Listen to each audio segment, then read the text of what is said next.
지난 7월 취업자 수 증가폭이 5천 명에 그치면서 충격을 줬는데요. 지난달에는 이보다 더 적은 3천 명을 기록해서 8년 7개월 만에 최저치를 기록했습니다. 계속된 고용 쇼크에 정부도 대책 논의에 들어갔습니다. 자세한 내용 취재기자 연결해 알아보겠습니다. 이한승 기자. 네, 이한승입니다. 네, 7월에 5천 명에 그쳤던 취업자 수가 지난달에 얼마나 늘었을지가 관심사였는데 3천 명밖에 안 늘었다고요?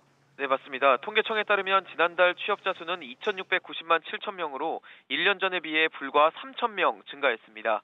이는 글로벌 금융위기 직후인 지난 2010년 1월 1만 명 감소한 이후 8년 7개월 만에 가장 낮은 수치입니다.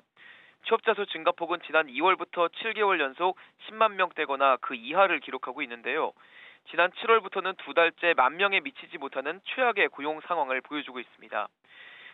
실업자는 113만 3천 명으로 1년 전보다 13만 4천 명 늘었고요.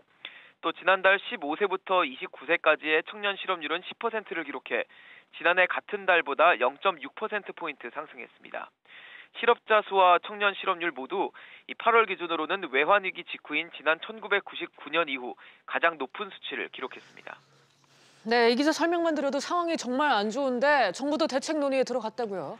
네, 정부는 오늘 오전 김동연 부총리 주재로 경제관계 장관 회의를 열고 지난달에도 이어진 고용 쇼크에 대한 대책 논의에 나섰습니다.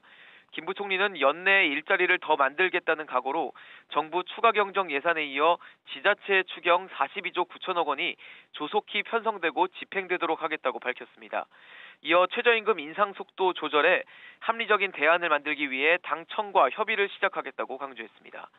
하지만 김 부총리도 고용 상황이 단기간 내 개선되긴 어렵다고 볼 정도로 심각하기 때문에 이 추경 등 추가 고용 대책이 얼마나 효과를 낼 수 있을지는 미지수입니다. 지금까지 SBS CNBC 이한승입니다.